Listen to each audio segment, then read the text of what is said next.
Amém.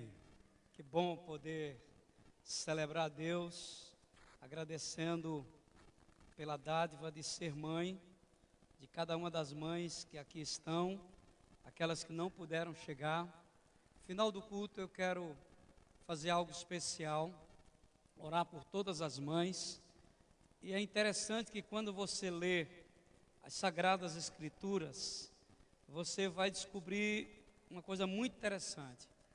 Deus, de forma muito sobrenatural, Ele sempre usou uma mulher que queria ser mãe, mas não podia ser mãe. Você imagina hoje, com todo o avanço da ciência, né? Tudo que existe já de possibilidades de uma gravidez, que não é pelo método natural, de um relacionamento sexual, todas as formas de engravidar. Ainda tem mãe que não consegue engravidar, ou mulher que não consegue.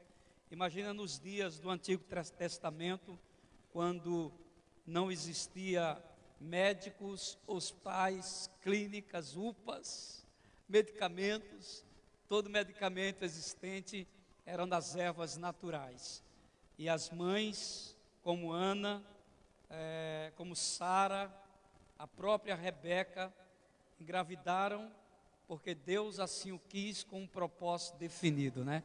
Então Deus sempre tem algo especial com mulheres que oram a Deus pedindo um filho, quando não podem ter, e consagra esse filho para o serviço cristão. Eu quero pedir licença a toda a igreja para mandar um grande abraço para minha filha que está nos assistindo lá em Portugal. Não é meu dia hoje dos pais, é da mãe, mas dizer para ela o quanto nós a amamos, o quanto nós sentimos sua falta, o quanto a saudade é grande, mas ao mesmo tempo a certeza de que aonde você está é a vontade de Deus. E se é a vontade de Deus, Ivani, vai dar tudo certo para você, filha. Te amo, viu? Lembra de mim no dia dos pais também. Queria que você abrisse a Bíblia no livro de Ruth. Ruth fica lá no início do Velho Testamento. Josué, Juízes, Ruth. Você tem os 5 livros do Pentateuco. Depois você tem Josué, Juízes e Ruth. Nós vamos ter sala infantil hoje, Alisson, vai? Então, as crianças de 3 a 11 anos, por favor, saiam vagarosamente, sem correr. Podem ir de onde vocês estão, esperem ali, que o Ministério de Infantil vai conduzir vocês até o colégio.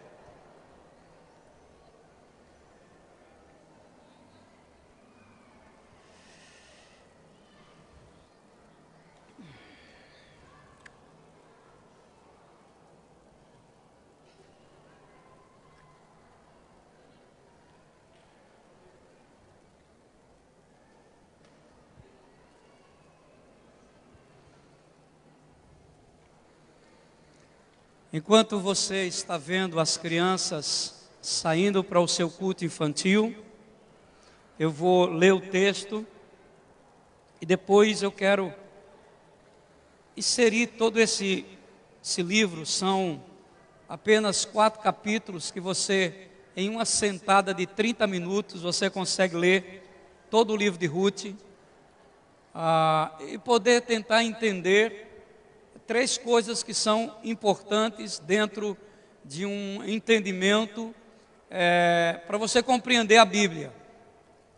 Para você compreender a Bíblia, você precisa entender 3 coisas: o contexto histórico, quando foi que esse livro foi escrito, por quem esse livro foi escrito e qual o objetivo deste livro ter sido escrito. Isso é o contexto histórico, aonde ele está inserido. Qual é a parte da história de Israel que essa história aconteceu? Depois vem a literatura, a forma como o autor escreveu para poder trazer um entendimento. Foi uma forma poética, foi uma forma de expressar sentimentos, fé. Então você precisa entender isso. E a outra coisa é a teologia do livro, ou seja, o que ela significa, o que ela representa. o que o livro quer trazer de informação teológica para a nossa vida. Então, o livro de Ruth, do capítulo 1, do verso 1 em diante, eu vou ler até o verso de número 17, vou tentar não ser muito delongo, mas diz o seguinte: sucedeu que nos dias em que os juízes julgavam, houve uma fome na terra, pelo que um homem de Belém de Judá saiu a peregrinar nos campos de Moabe. Ele, sua mulher e seus 2 filhos. O nome deste homem era Elimeleque, e o nome de sua mulher, Noemi. Os nomes dos seus 2 filhos, Malom e Quilion, efrateus de Belém de Judá, e vieram aos campos de Moabe e ficaram ali. Morreu Elimeleque, marido de Noemi, e ficou ela com seus 2 filhos, os quais tomaram para si mulheres moabitas. E era o nome de uma Orfa e o nome de outra Ruth. E ficaram ali quase 10 anos. Morreram ambos, Malom e Quilion, ficando assim esta mulher desamparada dos seus 2 filhos e de seu marido. Então, se levantou ela com as suas noras e voltou dos campos de Moabe, porquanto na terra de Moabe ela ouviu que o Senhor tinha visitado o seu povo dando-lhe pão.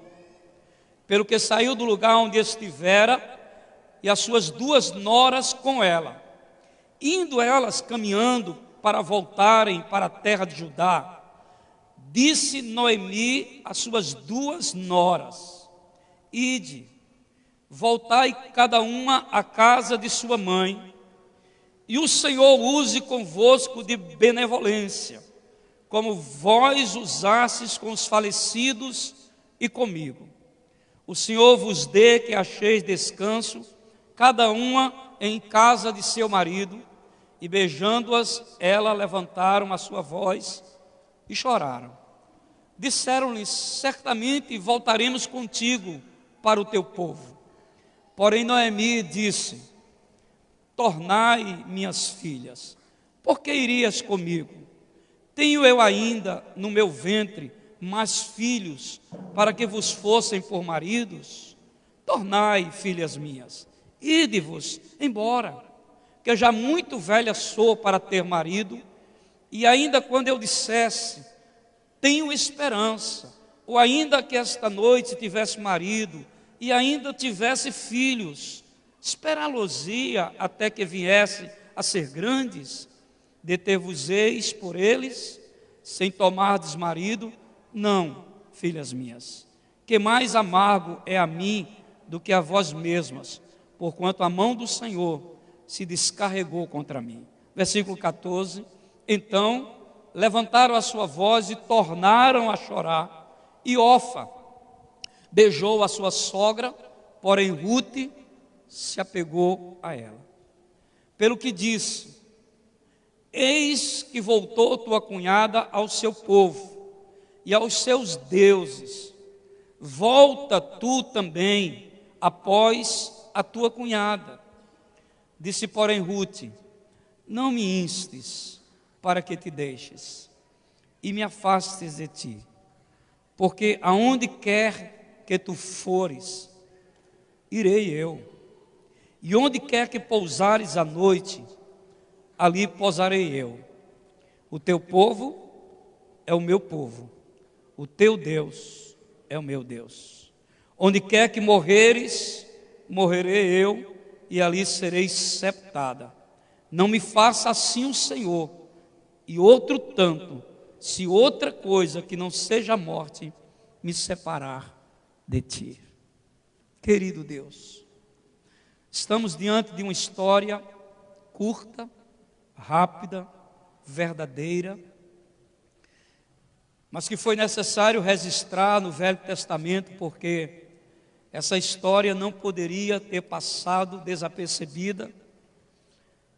E cá estamos, há mais de 3.000 1.300 anos depois, lendo essa história de uma época que para nós é muito remota, mas registrada pelo profeta, a história dessas famílias, a nós hoje cabe entender, absorver e aplicar em nossas vidas de uma forma tão prática que tenhamos o mesmo sucesso que Ruth teve, tomando as mesmas decisões que Ruth tomou.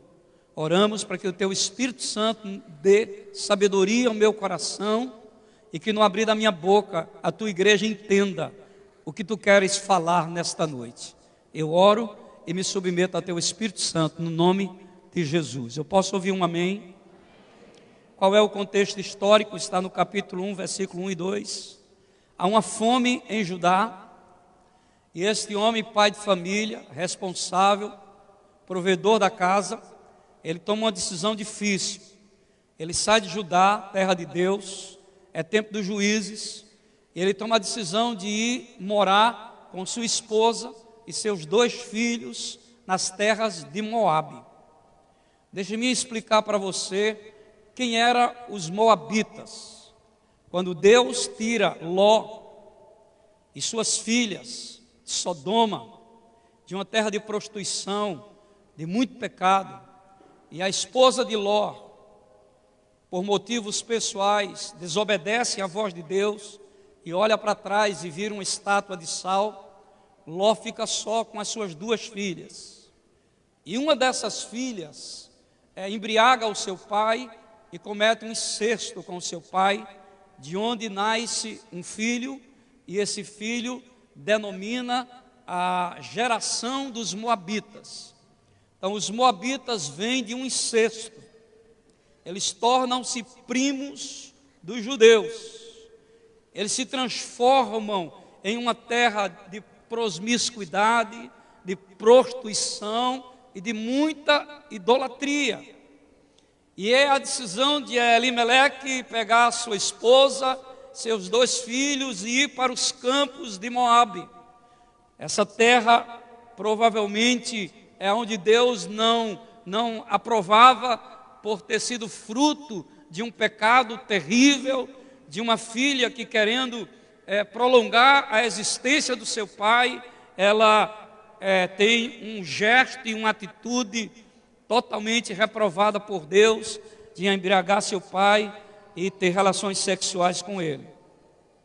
Esse é o contexto histórico, é o período dos juízes, e Elimeleque vai para a terra dos moabitas, e ali, fugindo da fome, porque Deus havia castigado Judá, novamente como fez com o Egito, Deus havia castigado Judá com a fome, porque Judá havia se envolvido com outros povos pagãos, e nesse envolvimento a tribo e a área, o povo de Judá, Jerusalém, havia cometido muitos pecados, e o mais agravante era o pecado de idolatria.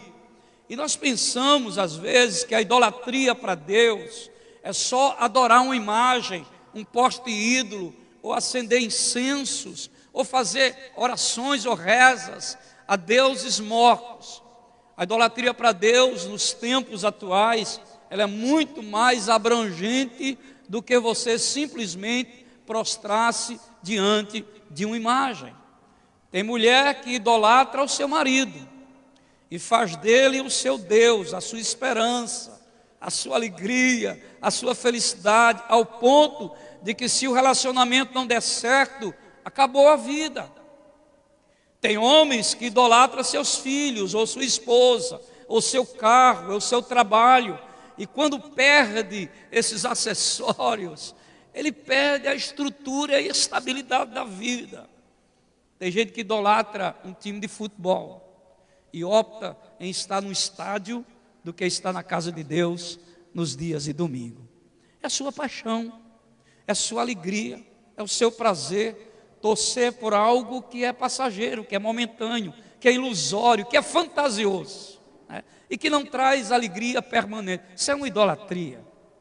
Os campos de futebol cheios de crentes que deveriam estar na casa do Senhor, adorando a Deus, estão vibrando, gritando, propagando e fazendo daquele momento um momento de felicidade. A idolatria ela é muito abrangente, é tudo que você coloca no lugar de Deus, como número 1 na sua vida, torna-se uma idolatria que Deus não aceita. Então, este povo, esta família, Elimeleque, Noemi e os seus 2 filhos chegam aos campos de Moabe, e a Bíblia rapidamente, sem tecer comentários no período de tempo, fala apenas de 10 anos que eles passaram habitando ali. Elimeleque morre, e os seus 2 filhos, Malom e Quilion, eles pegam mulheres moabitas ou mulheres de outras cidades e casam com ela, Orfa e Ruth. E a desgraça continua acontecendo. A Bíblia não diz como, mas os 2 filhos de Noemi morrem. Você pode imaginar que desgraça tão grande na casa de uma mulher, perde o marido, casa os filhos, e em sequência morrem os 2 filhos sem deixar netos, ficando ela, suas 2 noras dentro de casa. Eu fiz alguns comentários pessoais sobre esse texto, estudando esse texto. Eu queria começar desde já, com muita calma, sem muita gritaria. Eu sou mais evangelista do que mestre, mas hoje eu quero tentar introduzir essa história no seu coração, um pouco mais de sabedoria, usando um palmo acima da cabeça do que um palmo abaixo. Às vezes eu falo muito com o coração, hoje eu quero falar um pouco mais com a razão, com a mente. Existem várias formas de um pregador pregar. Às vezes ele prega um palmo acima da boca, ele prega muito com o intelecto, com a sabedoria. Às vezes ele prega um palmo abaixo da boca, ele prega muito com o coração. Eu quero tentar hoje colocar meu coração nisso, mas com muita calma e um pouco de sabedoria, aplicar para você alguns princípios que nortearam a vida de Noemi e principalmente a vida de Ruth. Nós temos um estigma em nossa sociedade, em nossa cultura, de que sogra é bicho ruim. Sogra é coisa que não presta. E vamos ser sinceros, tem umas mulheres, mães, que vestem de forma radical esse papel da sogra destruidora, controladora, da sogra que ao invés de somar, diminui, ao invés de ajudar, atrapalha. E nós não estamos falando de nenhuma irmã aqui dentro que é sogra. Nós estamos falando de mulheres lá fora da igreja, porque toda sogra que está aqui dentro da igreja é uma bênção. Eu posso ouvir um amém? Teve alguns homens que tiveram algumas dificuldades em dizer amém, mas tudo bem. Então, essa figura da sogra não é uma figura muito aceitável, muito bem-vinda, porque ela ainda continua com o papel de dominadora. Mas Noemi, ela tem um papel diferente. Ela é uma mulher que sabe absorver as crises, sabe acompanhar o seu marido com segurança, com submissão, com obediência, sabe cuidar dos seus filhos e fazer dos seus filhos homens de Deus, e sabem receber suas noras com tanta alegria, que a vida de Noemi traz um impacto tão grande na vida de Orfa e principalmente na vida de Ruth, ao ponto de que, com o seu testemunho, com a sua vida, ela mudar a vida de Ruth. Tem muitos cristãos que quando viajam e vão morar em outra cidade ou em outro país, eles rapidamente perdem a sua identidade cristã. Mas eu passei 3 meses sem encontrar uma igreja que me agradasse. Mas onde eu moro não tem igreja cristã. E são tantas as desculpas que a fé esfria e a parte de adoração, de comunhão com Deus, de relacionamento com o Altíssimo, ela é esquecida. É uma das coisas que o judeu nunca fez e nunca fará, é se afastar de Deus em qualquer cultura que eles estejam. Eles mantêm a fé, a adoração eles mantêm a obediência e a observância aos mandamentos, e eles são capazes de impactar a vida de gente de outras culturas, não vivendo apenas uma cultura, mas vivendo a presença de Deus em sua vida. É bem provável que Noemi e Elimeleque, com seus filhos, eles celebravam a Deus pelas festas que são instituídas no período de Moisés. É bem verdade que eles contaram para os seus filhos a história dos patriarcas, a forma e a maneira como Deus havia restaurado e tirado Israel do cativeiro do Egito. Eles contaram para os seus dois filhos, Malom e Quilion, quem era Deus, como ele se relacionou com Abraão, Isaac e Jacó, como ele fez através de Moisés e de Josué. É o período de Juízes, é o período em que Josué faz essa transição, entrega Jerusalém ao período de Juízes. Esse período é um período difícil, porque não houve um sucessor para Josué, e Deus teve dificuldade, se eu posso assim dizer, de encontrar alguém que administrasse e cuidasse de Jerusalém. Então Jerusalém passa por um período de muitos altos e baixos.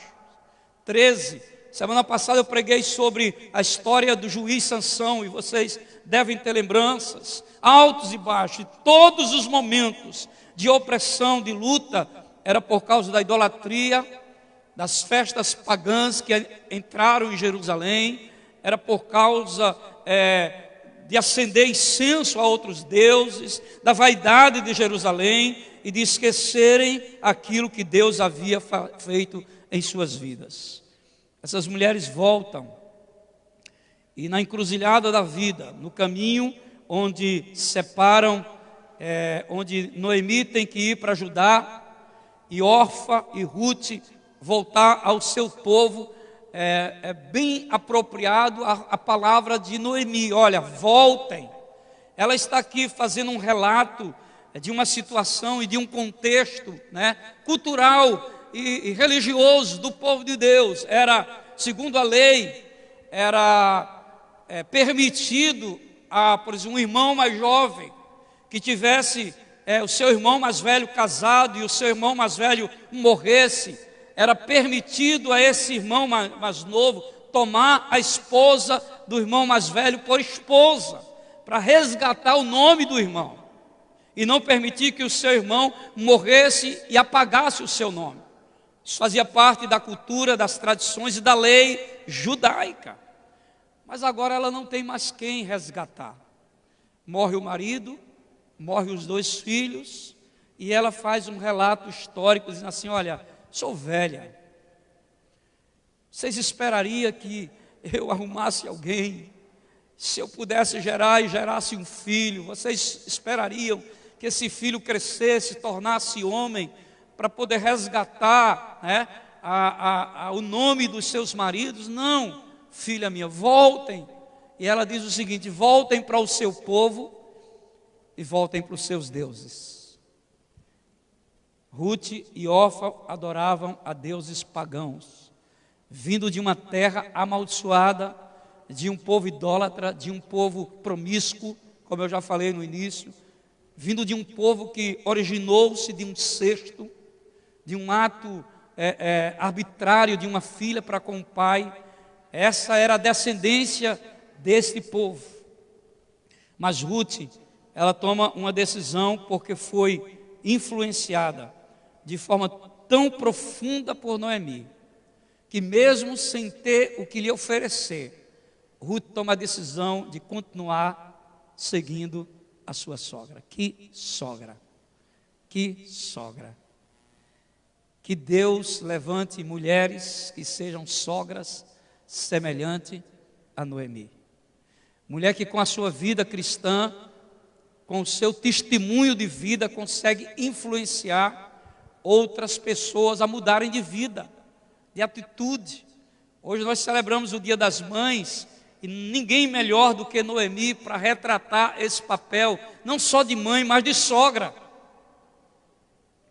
E ela traz sobre Ruth uma influência, ela traz sobre Ruth, ela imprime em Ruth uma identidade cristã tão profunda, que no verso 15, Ruth toma a decisão dizendo assim: olha, não me incentive, não me inste, quer dizer, não me incentive, não me instigue, não me empurre para longe de você, não faça isso, não me motive a te deixar,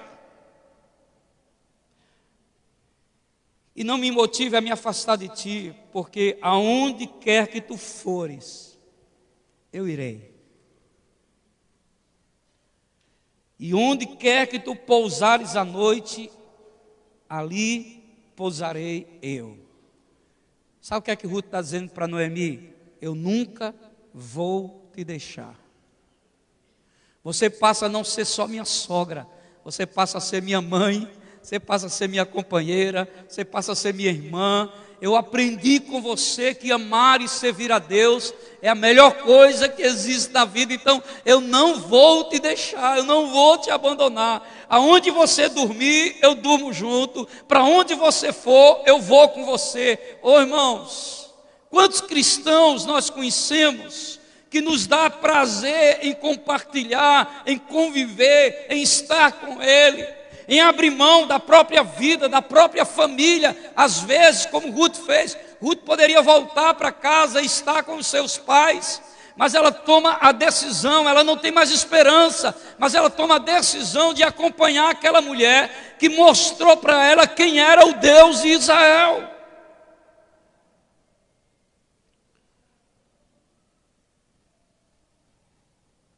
O teu povo é o meu povo. Mas não havia laços que ligasse Ruth ao povo de Deus, porque ela tinha casado com um dos filhos de Noemi, mas não tinha gerado filhos. Ela não tinha descendência judaica, ela não tinha descendência dos hebreus. Ela não tinha mais obrigação em estar com Noemi, não tinha mais necessidade de voltar para Judá. A terra de Judá havia passado por uma fome terrível. E agora Ruth e Noemi ouvem que Deus agiu com benevolência e que há pão em Belém. Belém significa casa do pão. O nome Belém significa casa do pão. O nome Ruth significa aquela que é amiga, aquela que é companheira. Ruth significa amizade. O teu povo é o meu povo. Olha que expressão profunda. Será que você já conseguiu imprimir no coração de alguém que você conhece, que você convive, que você se relaciona? E o próprio Jesus, ele nos alerta dizendo que os nossos maiores inimigos estão aonde? Dentro da nossa casa. Você quer ver briga? Morre o pai, e ele deixa umas 4 casinhas. E em seguida morre a mãe. A mãe morre. Os filhos choram, obviamente. Mas alguns já voltam do enterro indo no cartório para saber como é que pode fazer a partilha dos bens. Estão nem preocupados com a saudade, a dor, a perda. Eu já fiz sepultamento, eu não vou citar o nome de quem, era a família da igreja, que após sepultar a mãe, a irmã e o irmão já saíram do sepultamento brigando, quase às tapas, para saber quem ficava com a aposentadoria, com a casa e com o carro que a velha tinha deixado. Os nossos maiores inimigos estão dentro de casa. Está tudo maravilha, tudo tranquilo, tudo em paz. Deixa chegar a partilha dos bens. Os nossos maiores inimigos estão dentro de casa. Jesus foi quem disse isso.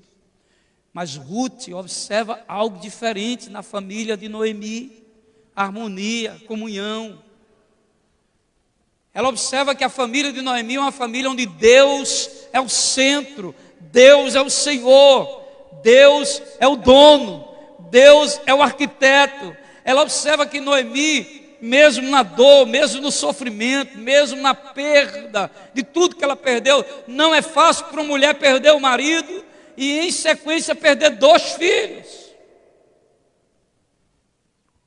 Mas ela diz aqui no verso 16, última parte, Ruth toma a maior decisão da sua vida. Ela diz: o teu Deus é o meu Deus.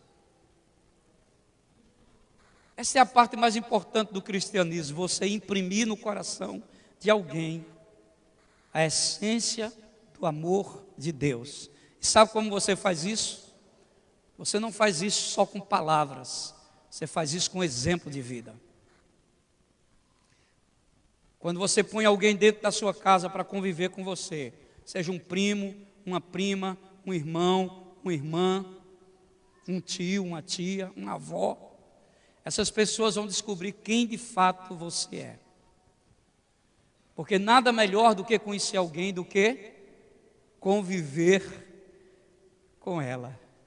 Esses dias eu ouvi um exemplo, não sei se era uma metáfora ou se era um exemplo verdadeiro, o pregador não falava.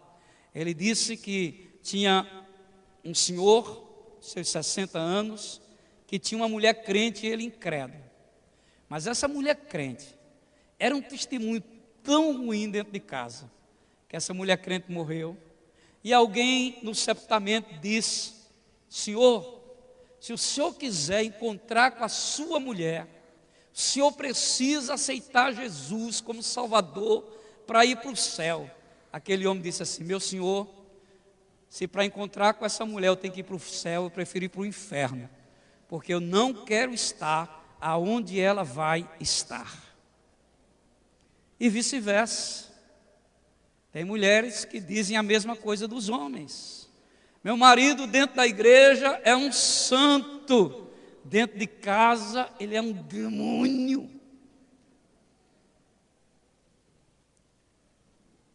Marido dentro da igreja, paz do Senhor, glória a Deus, é até sapatinho de fogo, sapateia e pisa e ciranda e dá glória, rodopia e vai para o xereteté, mas dentro de casa ele não dá um abraço em ninguém, ele não dá a paz para ninguém e ele toca o terror dentro de casa. A gente precisa tomar cuidado com o nosso testemunho de vida. O que somos aqui reflete lá fora, e o que somos lá fora tem que refletir aqui dentro. Nós não podemos ser duas coisas. Aqui, aleluia, glória a Deus, aqui, amém, irmãos, chega para cá, me dá um abraço, e lá fora com aqueles que são mais próximos, mais chegados, a gente ser alguém reprovado por Deus. O cristianismo é exatamente isso que Ruth vivia. Uma vida íntegra, cristã, o tempo todo. Uma mulher de Deus que impactou a vida de Ruth. E Ruth toma a decisão mais acertada. Orfa pega o caminho de volta para casa. E Ruth diz essas frases aqui que eu li para vocês.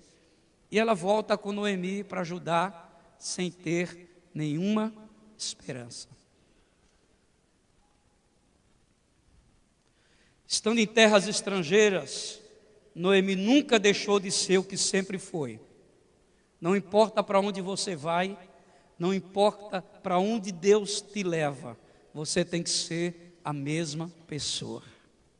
Ela nunca deixou de ser o que sempre foi. Sabe o que? Serva de Deus. Ela adorou a Deus em terras estranhas. Ela revelou Deus em terras estranhas. E ela mudou a vida de Ruth. Se você pegar o contexto histórico do que vai acontecer depois desses acontecimentos com Ruth, encontrando Boaz, que Boaz é parente de Noemi, provavelmente primo ou tio de Elimeleque, o marido de Noemi. Você vai entender dentro da genealogia de Cristo o que Deus fez para mostrar para os judeus que Cristo não viria só para Jerusalém, só para Israel. Cristo viria para todas as nações. Eu vou tecer poucos detalhes sobre esse encontro de Noemi, de Ruth com Boaz. Ruth era uma mulher trabalhadora. Sua sogra passando necessidade.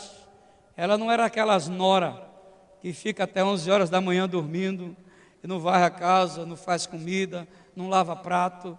Ruth era uma moça decente e trabalhadora. Eu tenho recebido queixas. No longo desses 21 anos, eu tenho recebido queixas de alguns maridos que dizem assim para mim: pastor, converse com a minha esposa, desorganizada, preguiçosa, relaxada. Sabe o que é eu acordar todo dia de 6 da manhã para ir trabalhar e não ter um café pronto na mesa? Sabe o que é eu querer uma meia para calçar e às vezes eu ir com uma meia preta e outra azul porque minhas meias não estão lavadas? Sabe o que é chegar em casa de 6 horas cansado depois de um dia de trabalho e a mulher está resmungando, chateada, gritando, a casa toda de perna para o ar, sapato, meia, cueca, brinquedo de menino, e você não ter paz, porque a primeira coisa que ela diz quando você abre a porta é: trouxe o pão? Só o pão e não vem ovo. Está faltando açúcar e manteiga, miserável. Tu vem para casa, chega essa hora e não traz o que a gente comer. Ou amanhã, se não pagar a conta da luz, vão cortar a luz. Ou seja, a Bíblia diz: morar com uma mulher rinchosa é melhor morar no deserto. Que tipo de mulher você é? Noemi era uma mulher espetacular. Ruth era uma jovem trabalhadora. Sabe o que foi que Ruth fez? Ruth disse para Noemi, que já era de idade: fica aí, minha sogra, que eu vou aos campos colher espigas. E Deus, por uma direção a Ruth, manda ela ir aos campos de Boaz. Ruth era bonita, obviamente, porque Boaz, ao ver Ruth, ele fica encantado com aquela moça, que ele dá ordem aos seus servidores para sempre que for colhendo, deixar cair espigas, para que Ruth venha e colha para si. E Ruth assim o faz, leva para Noemi, e Noemi pergunta: onde tu colheste isto? E ela diz: no campo de Boaz. E aí Noemi lembra que Boaz é um primo ou um parente distante, e que ele poderia ser o remidor de Elimeleque. Presta atenção, se você ler os 4 capítulos de Ruth, você vai entender. Sabe o que aqui Noemi faz? De forma muito inteligente, Noemi diz assim para Ruth: vista-se, arrume-se, e quando Boaz deitar, você descobre os pés dele e deita nos pés de Boaz. Aquece os seus pés com o seu corpo, mas não se entregue para ele. Não permita relacionamento sexual. E ela assim o faz. E quando Boaz acorda, que vê aquela moça bonita deitada sobre os seus pés, ele se alegra tanto, que ele vai a Noemi e ele pergunta: quem é o remidor dela?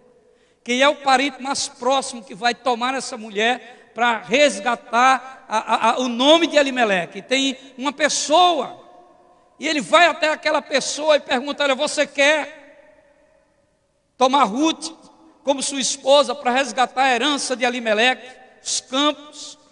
E aquele homem, depois de tudo anunciado, ele diz não. E aí Boaz, como remidor, ele compra os campos que era de Elimeleque, e ele traz Ruth e casa com ela.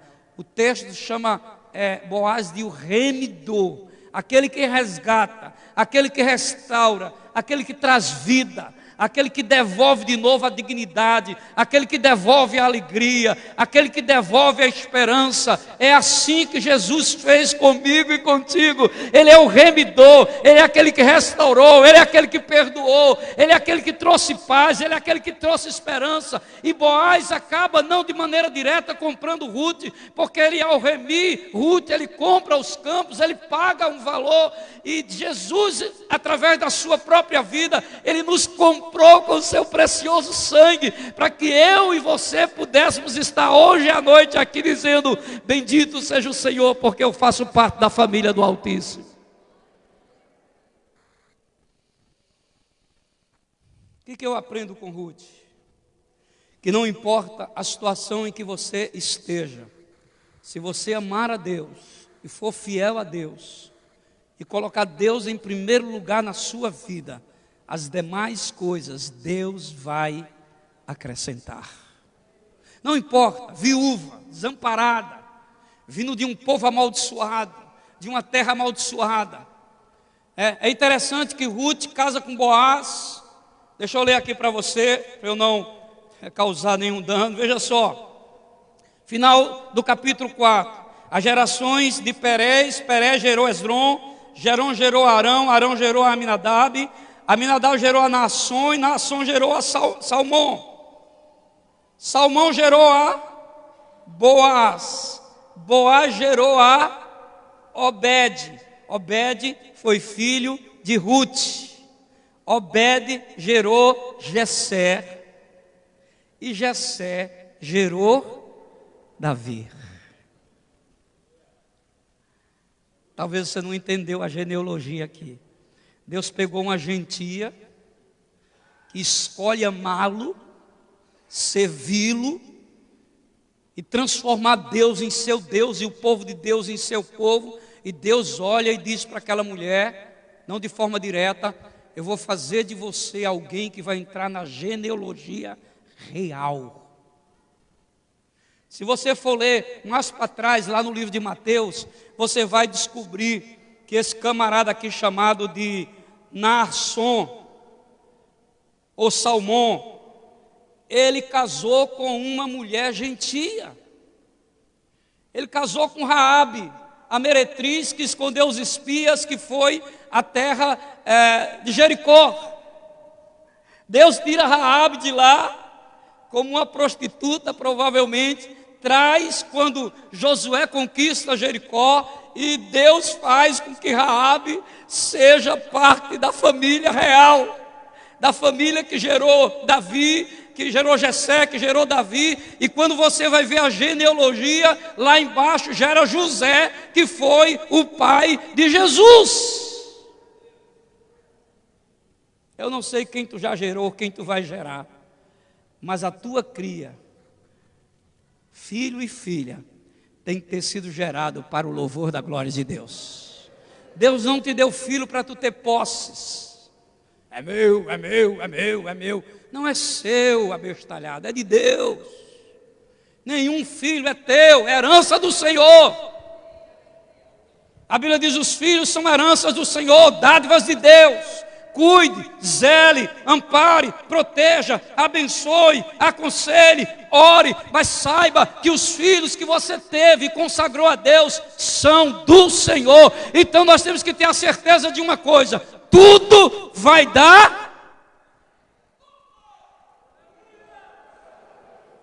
Não importa o que o diabo faz, introduziu uma seta, jogou uma armadilha, fez algo que aconteceu, foi ali, foi aqui, mexeu dali, mexeu da cá, no final vai dar certo.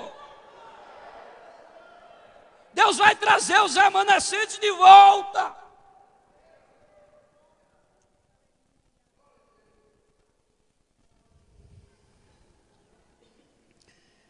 Noemi e Ruth conseguiram enfrentar as dificuldades de cabeça erguida.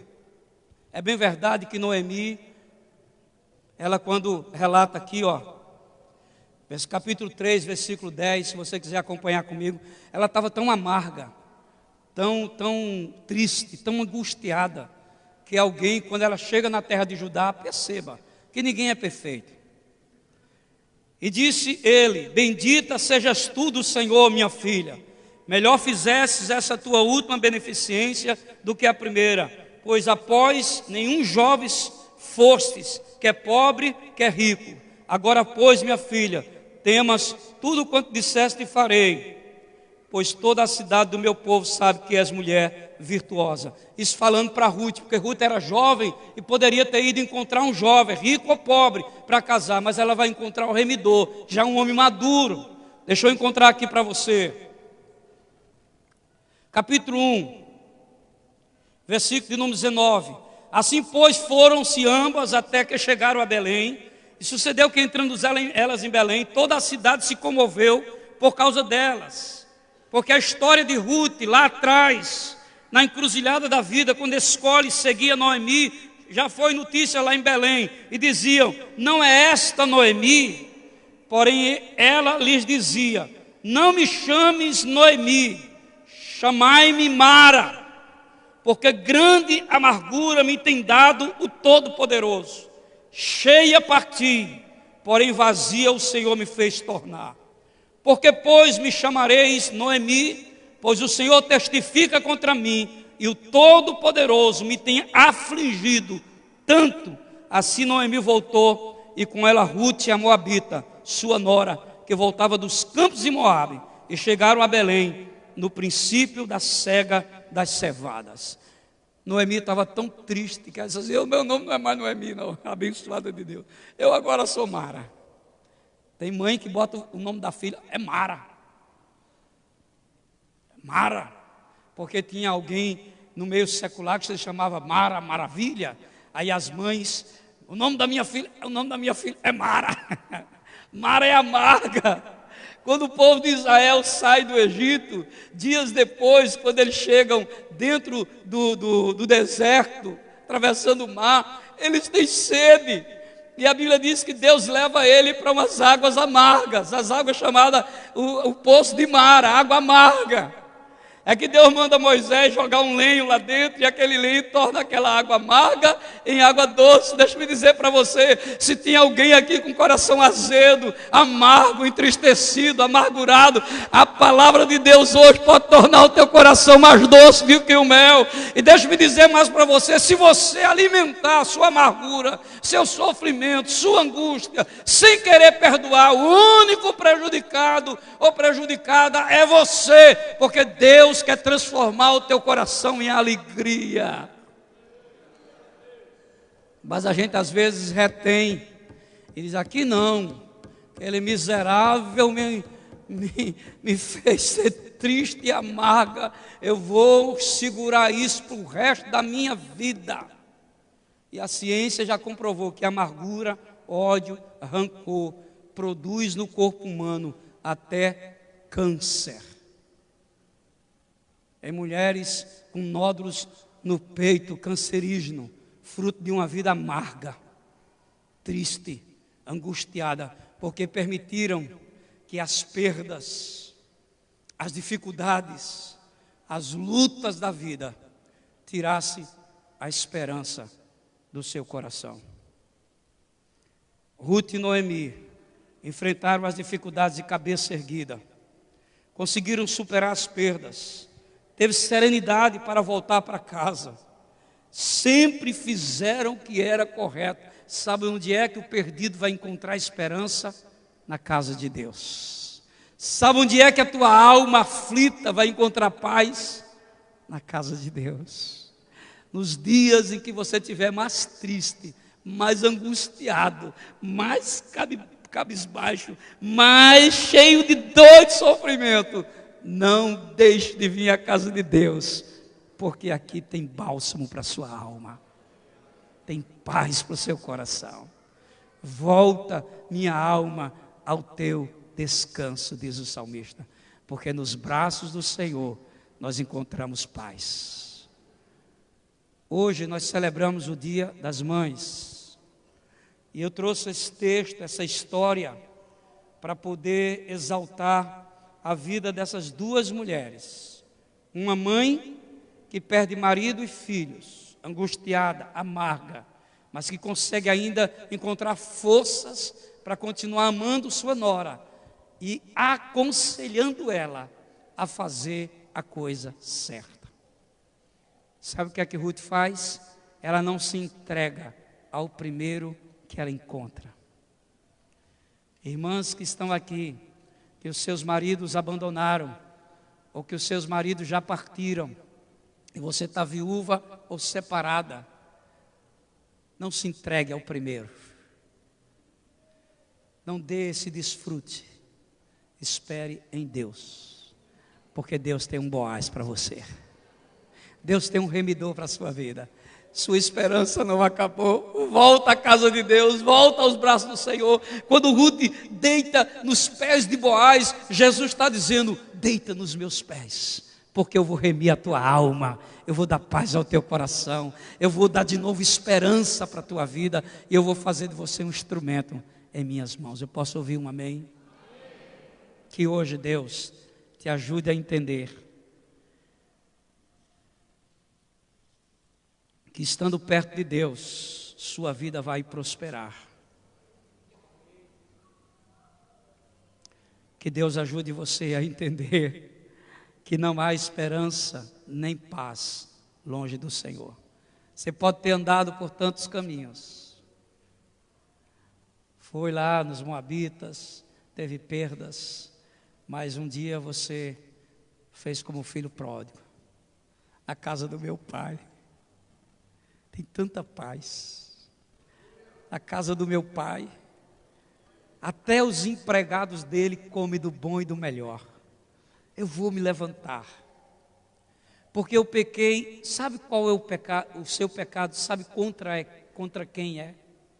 Não é contra a esposa. O marido que adultera não adultera contra a esposa, adultera contra Deus. Porque o jovem diz: pequei contra os céus e contra ti. Não sou digno de ser chamado teu filho. Me recebe apenas como um empregado teu. Quando Davi peca com Betsabá, ele diz no Salmo 73: não retires de mim o teu espírito, não apagues de mim a tua salvação. Tem misericórdia de mim, unge-me com isopo e me abençoa, porque eu pequei contra ti. O meu pecado atinge o próximo, mas é uma desobediência direta a Deus. Hoje Deus tem restauração nesse lugar, amém? Feche seus olhos, por gentileza.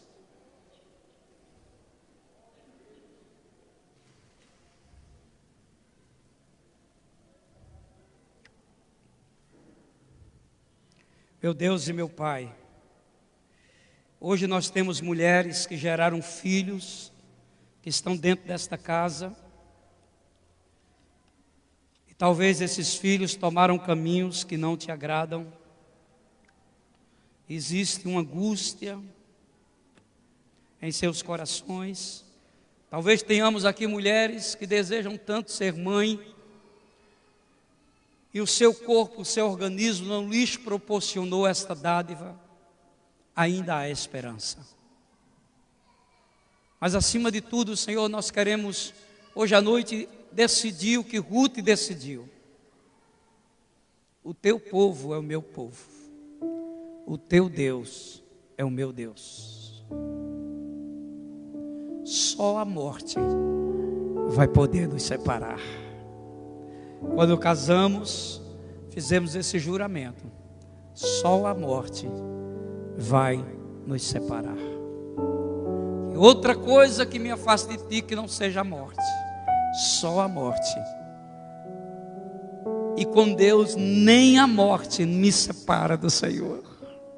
Porque quando eu fechar os meus olhos na terra e abrir os meus olhos na eternidade, eu vou estar diante do Pai para sempre.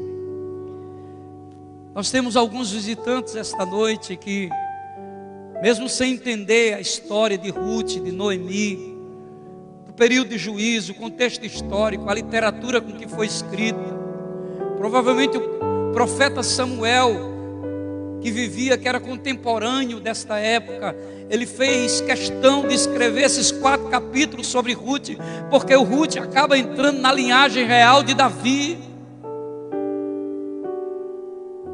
Assim como foi escrita também a história de Esther. A forma literária como Samuel escreve essa história, mostrando e revelando Cristo, o remidor, aquele que veio não só para remir os pecados de Israel, mas colocando gentias na linhagem real, para dizer a Israel: vocês não são o único povo da terra que eu venho salvar, eu vim buscar e salvar tudo o que estava perdido. Ruth representa a mim e a você, alguém que não era povo, mas que agora somos povo, alguém que estava perdido e foi achado, alguém que estava em trevas e agora está em luz.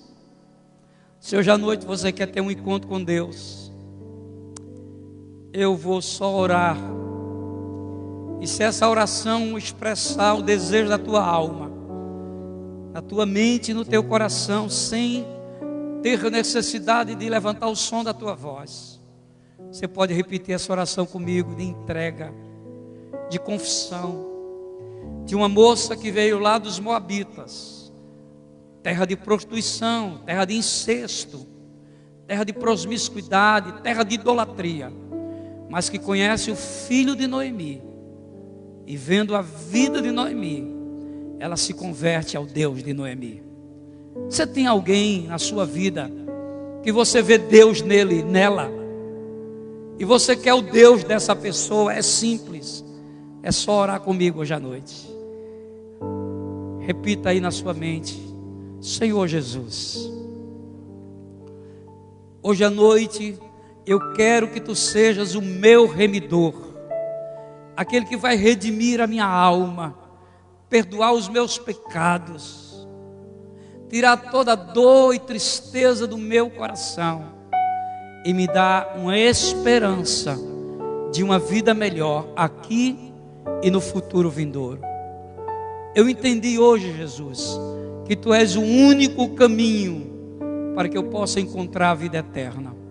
Eu me rendo, eu me entrego, eu abro o meu coração e Te convido, entra no meu coração, perdoa meus pecados e escreve o meu nome no livro da vida, porque eu confesso Jesus Cristo como meu único e suficiente Salvador.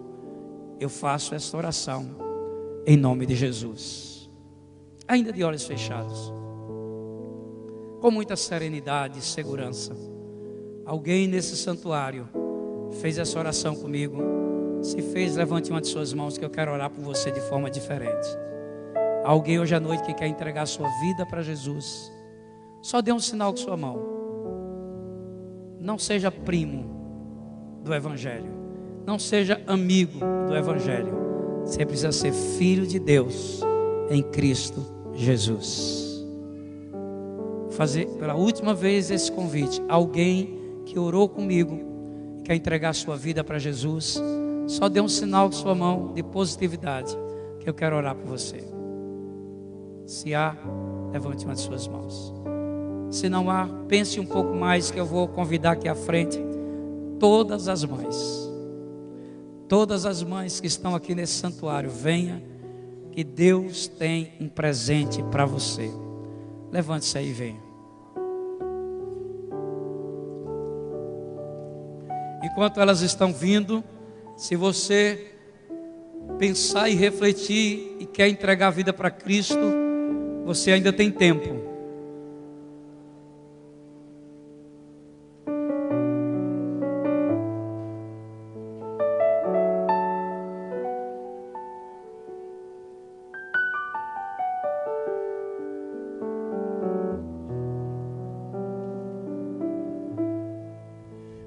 Podem subir um degrauzinho para dar mais espaço, 1 ou 2 degraus para dar espaço às irmãs. É mãe demais. Suba aí 2 degrauzinhos para as mães poderem chegar mais. Há alguém que está aqui nesse santuário. Pode vir, pode entrar. Vai apertando aqui. Vem mais para cá, Renata, Marcela. Vai apertando aí para as irmãs poderem entrar. Há alguém que não está aqui à frente, casada, que quer ser mãe e não pode ser mãe.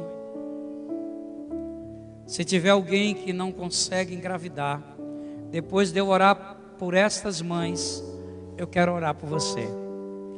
Há uns 4 anos atrás, Deus me deu a direção de orar por 5 mães. Todas tinham dificuldades em engravidar. 3 eram estéreis. E 2, a esterilidade era do marido. Dessas 2, uma já engravidou e o seu filho já foi consagrado. A outra ainda não conseguiu, porque o seu marido é incrédulo, não quer entregar a vida para Cristo e nem quer fazer tratamento. Não está ficando sem filho. Mas se você quer ter um filho gerado de forma natural, mas por uma providência de Deus, depois eu quero orar por você. Você que está sentado, filho ou não, levante suas mãos aqui para esse altar. Mães, presente de Deus. As mulheres e as filhas só sabem o valor de uma mãe quando elas se transformam em mãe. Às vezes que você desobedeceu, É você que está aqui na frente mesmo. Lembra como você era como adolescente? Ranzinza, chata, desobediente. Aí você diz, não sei a quem minha filha puxou. Puxou a tua, abençoada. Só que ela veio melhorada, né? Porque o Espírito de Deus já foi transformando. Pai amado e Deus querido, eu quero pedir tua bênção para essas mães que de forma sobrenatural colocaram no mundo vidas. Na verdade não no mundo, colocaram no teu altar seus filhos. Algumas tiveram o privilégio desde cedo, ao nascer, como cristã, trazerem seus filhos ao altar e consagrarem ao Senhor. Outras tiveram a dureza de criar os seus filhos longe dos teus mandamentos, mas encontraram Jesus lá na frente e tiveram o privilégio de trazer os seus filhos já grandes à casa do Senhor. Obrigado, Senhor. Talvez aqui nesse altar nós tenhamos mães com o coração apertado, angustiado, porque ela está aqui, mas o seu filho está lá fora. A minha palavra de consolo e de conforto, vinda do teu Espírito Santo nesta noite é: aquieta-te, tenhas paz, porque eu tenho ouvido as tuas orações, e no tempo certo eu trarei o teu filho à minha presença, porque ele é meu. Tu és autoridade sobre ele, e o teu coração já colocou ele diante da minha presença. Estou eu a trabalhar na vida do teu filho e da tua filha, e eu vou trazê-lo à minha casa, e tu verás a minha glória na vida do teu filho. Que o Senhor abençoe aquelas que neste altar ainda irão gerar, ainda terão filhos, as mais jovens, que tiveram o seu primeiro ou segundo filho e ainda almeja ter outros filhos, que o Senhor te abençoe. Aquelas que aqui estão, que já são avós, que não mais terão filhos, mas que cuidarão dos filhos dos seus filhos, Deus te abençoe, te dê força, sabedoria, e que tu faças tudo diferente do que tu fez com teu filho, que tu achas que foi errado, tu faças diferente na instrução aos teus netos, e que tu colhas filhos da tua segunda geração, muito maior do que foi na primeira. Que o Senhor te cubra, te proteja, te dê graça, te dê forças, te dê saúde, e que tu, assim como o Senhor profetizou para aquelas que me amam e me obedecem, o Senhor visitará e abençoará a primeira, a segunda, a terceira e a tua quarta geração, diz o Senhor dos Exércitos. Eles serão chamados benditos do Senhor, diz o Deus Todo-Poderoso. Eu abençoo a tua vida e a tua descendência, em nome de Jesus. Você pode dizer amém? Olhe para quem está do seu lado, dê um abraço nessa mãe querida, diga para ela: Deus te abençoe, Deus te encha, Deus encha a tua aljava com filhos e bênçãos, amém? Você pode assentar.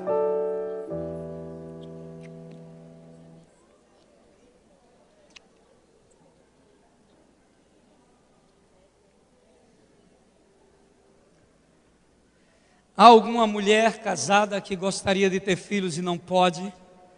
A ciência disse impossível. Deus disse: eu faço o impossível tornar-se possível. Se não tiver, graças a Deus. Tem um amigo pastor em São Paulo, que uma família sem poder engravidar foi a um médico, e o médico disse: eu posso, pelo método, fazer você engravidar. Ela disse: quanto custa? Ele disse: 25 mil, quase 30. Aí o pastor disse: eu faço mais barato. Faço de graça.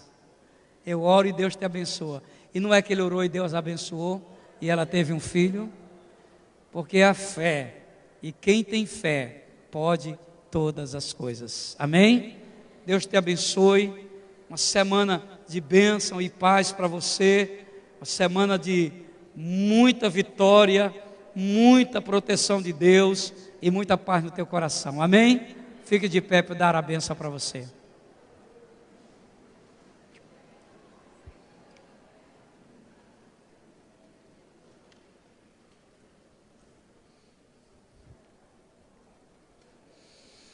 Que bom. Levante sua mão direita ao Senhor e repita de olhos abertos comigo assim: o Senhor me abençoe e me guarde. O Senhor sobre mim levante o seu rosto, tenha misericórdia de mim e me dê a sua paz. 1000 cairá do meu lado, 10.000 à minha direita, e eu não serei atingido. Nenhum mal, nenhuma praga chegará na minha casa. Onde eu puser as mãos, fala com segurança, diga: onde eu puser as mãos, o Senhor abençoará. Onde eu puser as plantas dos meus pés, o Senhor me dará por herança.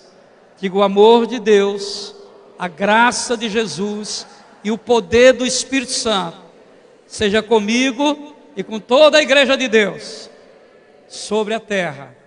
Olhe para quem está do seu lado e diga: seja também contigo, hoje, amanhã, para sempre. Vão em paz. Deus abençoe. Semana de vitória para vocês.